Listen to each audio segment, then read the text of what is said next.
Welcome to my channel कथा वदती। 5 minute पहले शांत दिख रहे मम्मी पापा फोन पर बात कर खुशी से चहकने लगे। डाइनिंग रूम में नाश्ता कर रहे अपने बहू और बेटे के पास आकर बोले, कल नेहा आ रही है। अभी अभी फोन पर बात हुई है। राजेश, तुम कल दोपहर 4 बजे एयरपोर्ट चले जाना और उसको ले आना। इस नेहा को और कोई काम नहीं है क्या? जब देखो तब आ जाती है यहाँ पर। मैं नहीं जा पाऊंगा, मुझे और भी जरूरी काम है।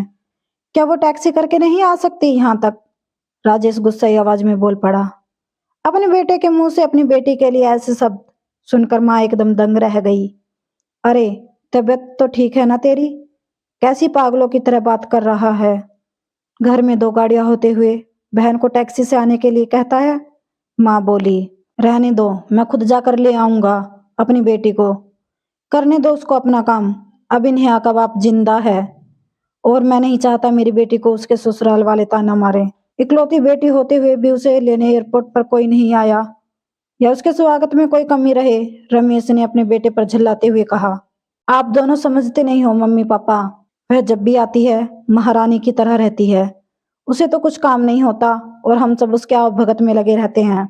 घर का पूरा माहौल बिगड़ा रहता है और मेरी पत्नी तो दीदी और जीजा के ऑर्डर पूरा करने में लगी रहती है। उसका पूरा पूरा दिन रसोई में निकल जाता है। राजेश की माँ ने बोला, आज क्या हो गया है तुझे? तू बहकी बहकी बातें क्यों कर रहा है? बहन है तेरी, कोई पराई तो नहीं।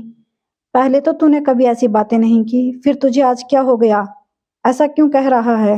राजेश, अब क्या है उसका इस घर में? जो था वह तो सब ले गई शादी में। कितना कुछ दिया था, अब क्या लेने आती है बार बार? खुद खुशी से रहे और हमें भी रहने दे। बार बार यहाँ चली आती है और बैग भर भर के ले जाती है। मम्मी पापा, तुम्हें समझना चाहिए। अपने कामों से छुटकारा पाने के लिए यहाँ चली आती है। राजेश ने ताना मारते हुए कहा। पिता ने गुस्साई आवाज में कहा, तुझे क्या? वह कुछ भी ले जाए, अभी सब मेरी मेहनत की कमाई का है। चाहूं तो सब कुछ उसे दे दूं, तुझे क्या? तू अपने काम से काम रख, मैं खुद चला जाऊंगा अपनी बेटी को लेने। राजेश अपनी आवाज धीमी करते हुए बोला, मम्मी पापा, मैं कहाँ कुछ नई बातें कर रहा हूँ। मैं तो वही बोल रहा हूँ जो बरसों से बुआ के साथ होता हुआ देखा है। आज अपनी बेटी के खिलाफ क्या 2 शब्द सुन लिए? आप तो गुस्से से लाल हो गए। जरा सोचिए, जब आप बुआ के साथ ऐसा करते होंगे तो दादी को कैसा लगता होगा? बुआ जो हम पर इतनी जान छिड़कती है और हमसे इतना प्यार करती है। मम्मी पापा, आपने कभी उनकी और उनके ससुराल वालों के सम्मान की परवाह नहीं की। उन्होंने कभी भी आपसे कुछ नहीं मांगा, बल्कि वह हर बार कुछ न कुछ आपके लिए लेकर आती हैं। लेकिन आप लोग का व्यवहार उनके लिए कभी अच्छा नहीं रहा। दादी ने भी कभी इस बात का गिल्ला नहीं किया कि तुमने मेरी बेटी को कुछ नहीं दिया। दादी की आपको इतनी भी परवाह नहीं थी कि वह अपनी बेटी को अपने पास कुछ दिन के लिए बुला सकें। इसलिए वह अपने पुराने घर में रहने चली गई। बुआ भी अपना अपमान सह लेती, पर आपने तो उनके पति की भी इज्जत नहीं की, इसलिए उन्होंने हमारे घर आना छोड़ दिया।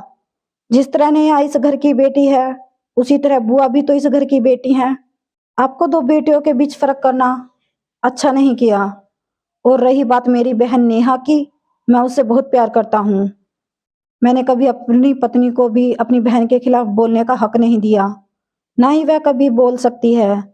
वह तो बल्कि खुश होती है अगर नेहा इस घर में आती है।